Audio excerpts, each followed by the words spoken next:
قربان جس کو ہم کہتے ہیں وہ قریب ہے۔ یہ ابراہیم علیہ الصلاۃ والسلام کی سنت ہے اور میرے نبی نے اس کو زندہ کیا۔ بیچ کے زمانوں میں یہ نہیں تھی، اس کو میرے نبی پاک صلی اللہ علیہ وسلم نے زندہ فرمایا، اور آپ اپنے عید کے موقع پر 2 جانور ذبح فرماتے تھے، 2 دمبے، ایک امت کے لیے اور ایک اپنے لیے۔ سبحان، ایک امت کے لیے، ایک اپنے لیے۔ ابراہیم علیہ السلام سے یہ سلسلہ کیسے شروع ہوا؟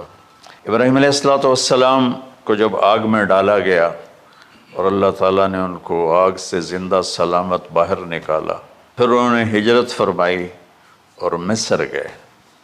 مصر کا جو بادشاہ تھا وہ ہر آنے والی عورت کو زبردستی ایک رات اپنے کمرے میں رکھتا تھا، تو اس نے حضرت سارہ علیہ السلام کو بھی قبضہ کر کے اپنے کمرے میں رکھا۔ جو ہی ہاتھ بڑھاتا اس کا ہاتھ سوکھ جاتا، پیچھے کرتا تو ٹھیک ہو جاتا، پھر ایسے ہاتھ بڑھاتا سوکھ جاتا، پھر پیچھے کرتا ٹھیک ہو جاتا، پھر ایسے ہاتھ بڑھایا سوکھ گیا، پھر پیچھے کیا ٹھیک ہو گیا۔ تو اس نے کہا یہ تو کوئی اور ہی بات ہے، تو اس نے اپنی بیٹی حضرت ہاجرہ وہ ان ابراہیم علیہ السلام کے نکاح میں دے دی۔ ابراہیم علیہ السلام اس وقت 70 سے اوپر جا چکے تھے اور حضرت ہاجرہ 20-22 سال کی تھی۔ یہ 3 افراد کا قافلہ ہجرت کر کے فلسطین پہنچا، اور ابراہیم علیہ السلام کی عمر گزر گئی۔ رب ہب لی من الصالحین، یا اللہ کوئی نیک بچہ دے، یا اللہ کوئی نیک بچہ دے۔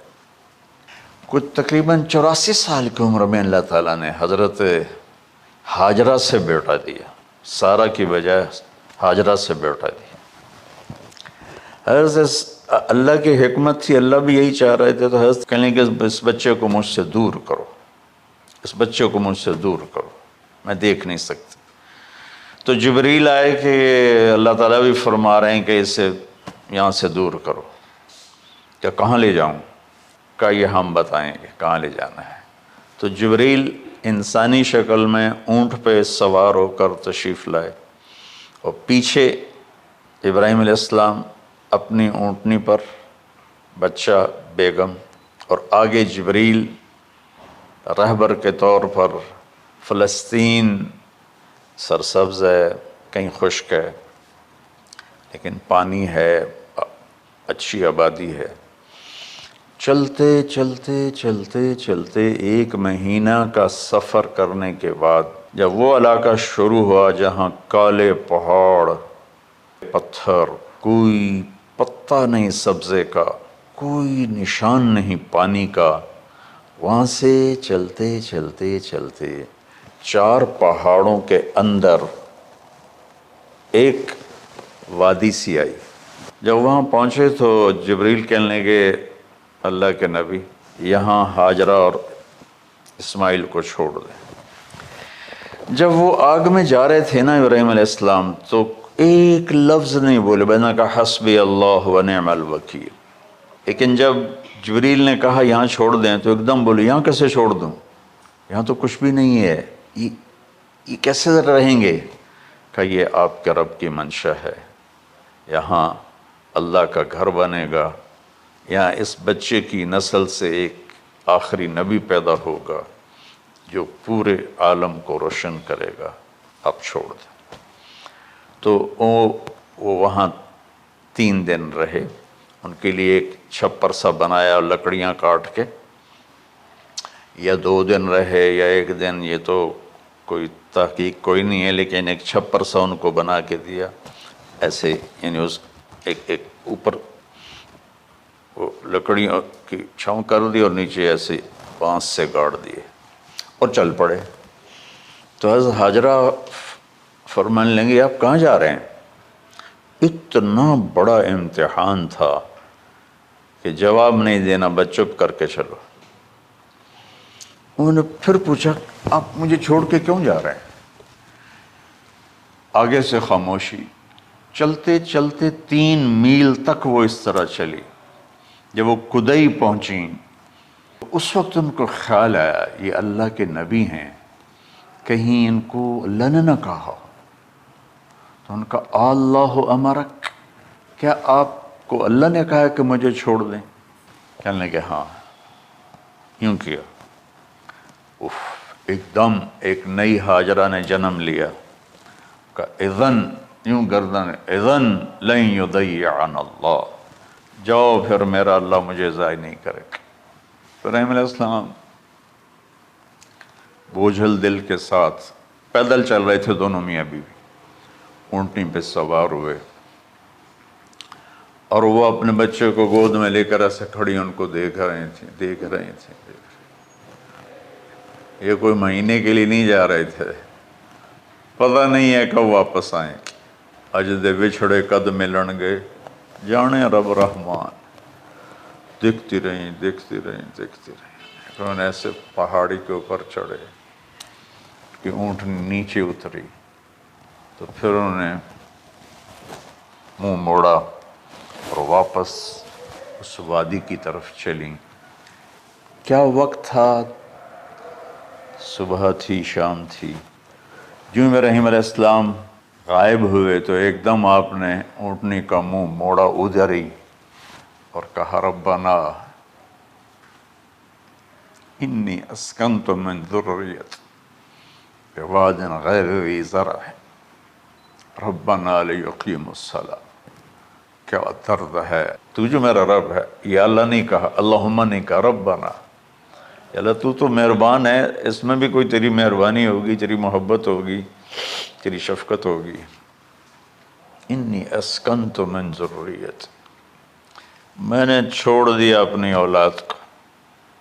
یا اللہ میں نے وہاں چھوڑا جہاں نہ پتا ہے، نہ دانا ہے، نہ پانی ہے.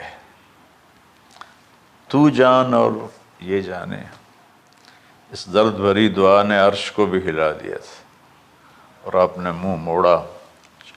ایک چھوٹا سی مشکیزہ تھا پانی کا، اس سے گھونٹ گھونٹ پی کے ان کے منہ میں بھی ڈال رہی تھی. اس مشکیزے پر 3 دن گزرے، پانی ختم ہو گیا. کون اس کے لیے کہہ رہا تھا میں پانی لاتا ہوں، کھانا لاتا ہوں. موت تھی دونوں ماں بیٹی کی. تو یہ بے قراری میں صفا مروہ کی دوڑ لگائی. انہیں پتا تھا کچھ نہیں ہے، انہیں معلوم تھا کچھ نہیں ہے، لیکن وہ اس کو تڑپتے دیکھ نہیں پا رہے. وہ بھاگیں، صفا پہ چڑھیں، نیچے اتریں جہاں وہ ٹیوب لائٹس آتی ہیں، وہاں وہ نیچے ہو گئے اور بچہ غائب ہو گیا. تو دوڑ لگاتے.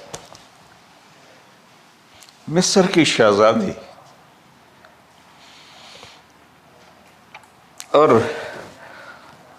مکے کے نوکدار پتھروں کے اوپر دوڑ رہی تھی. جب بچہ نظر آیا پھر آہستہ ہو گئی، پھر مروہ پہ چڑھی، پھر صفا پہ چڑھی، پھر مروہ پہ چڑھی، پھر صفا. مجھے لگتا ہے صفا مروہ بھی رو رہے ہوں گے اس وقت، اور مکے کے پہاڑ بھی رو رہے ہوں گے. سورج بھی اس وقت رو رہا ہوگا. آخر وہ مروہ پہ تھک کے گر گئیں. یہ نہیں کہ انہوں نے 7 چکر لگانے تھے، 7ویں چکر کے بعد ان کی ہمت جواب دے گئی.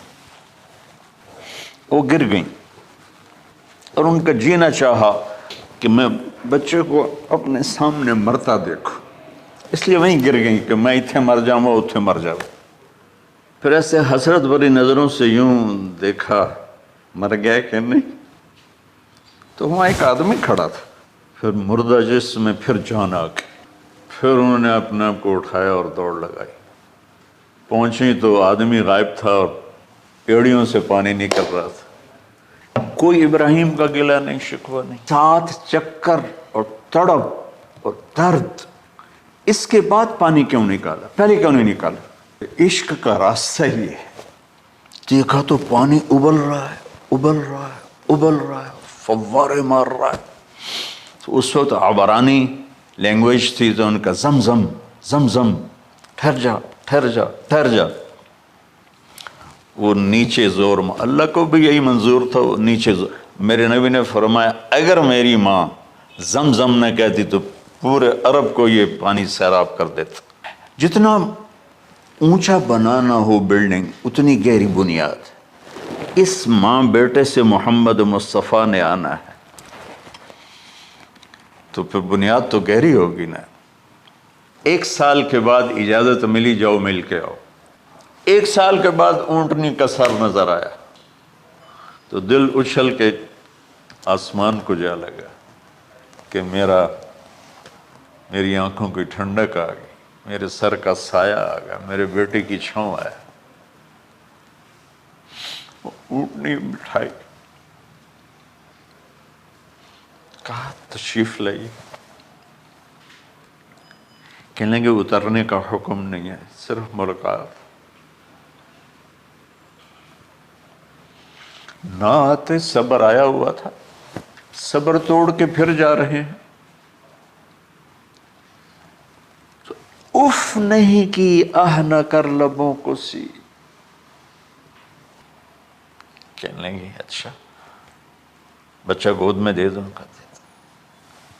سینے سے لگا، پیار کی بہتے آنسو بچے کے رخسار پہ گرے. بچوں کو پتہ نہیں کون ہے. کہنے لگی اجازت ہے آپ کا سر دھو دوں، منہ دھو دوں، پاؤں دھو دوں، ہاتھ دھو دوں؟ یہ پانی پاک ملا ہے. ٹھیک ہے. واپس فلما بلغ معه السعي، بھاگنے دوڑنے لگا، دل میں اتر گیا، نظروں کو بھا گیا تو خواب آنے شروع ہوئے. قیمتی چیز قربان کرو، پتہ نہیں کتنی بکریاں قربان کر دیں. پھر خواب آیا قیمتی چیز قربان کرو، پھر گائے قربان کر دیں، عدد مجھے یاد نہیں ہے. پھر خواب آیا قیمتی چیز قربان کرو، اونٹ قربان کر دیے. پھر خواب آیا قیمتی چیز قربان کرو تو پھر خیال آیا کہ یہ اسماعیل کی طرف اشارہ ہے. میں اس تصور میں جب ڈوبتا ہوں میں رونا شروع کر دیتا. اور یہ 92 سال کی ہستی بڑھاپے میں 1 مہینے کی اذیت برداشت کرتے ہوئے جا رہے ہیں کہ بیٹا ذبح کرنا ہے، بیٹا ذبح کرنا ہے، بیٹا ذبح کرنا ہے.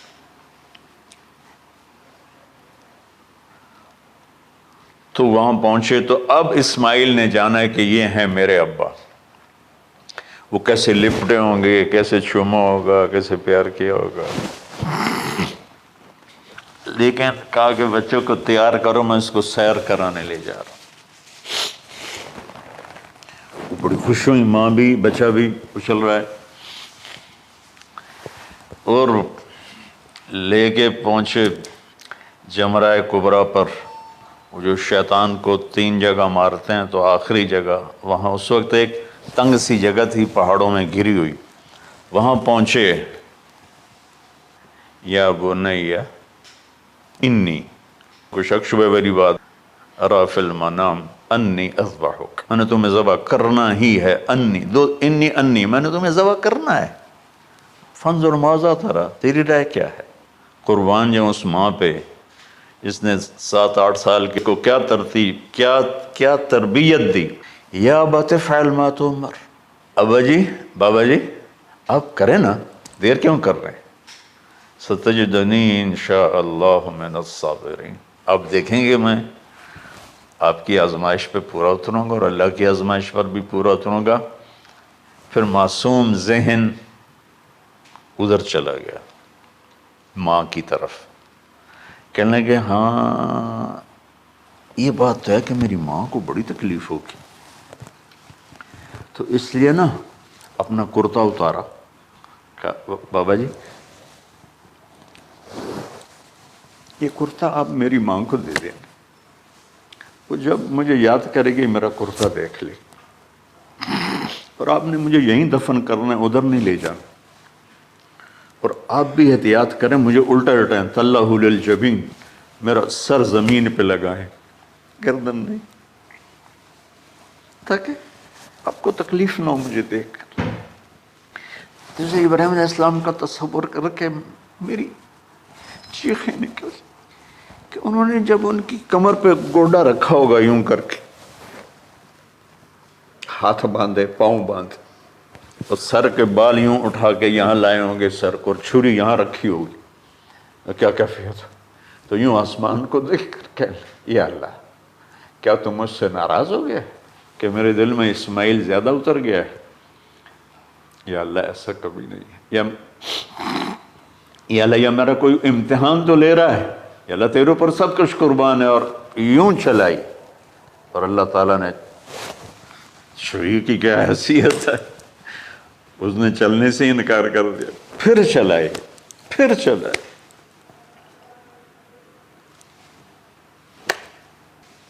بعضی کتابوں میں ہے تو صحیح، لیکن روایت کی کتنی حیثیت ہے وہ تو مجھے نہیں پتا، لیکن چونکہ یہ ایک تاریخی چیز ہے کہی جا سکتی ہے۔ گئے اور چھری کو تیز کیا پتھر پر، تیز کر کے جب آئن اور بال پکڑے، آسمان کے فرشتے 2 دفعہ روئے ہیں انسانی تاریخ میں، آسمان کے فرشتے 2 دفعہ روئے ہیں انسانی تاریخ میں۔ ایک جب ابراہیم علیہ السلام نے ان کی کمر پہ اپنا گھٹنا رکھا کہ سر کے بال پکڑ اور چھری پکڑ کے یہ کہا یا اللہ تم مجھ سے ناراض ہو، تو آسمان کے فرشتوں کی چیخیں نکل گئی۔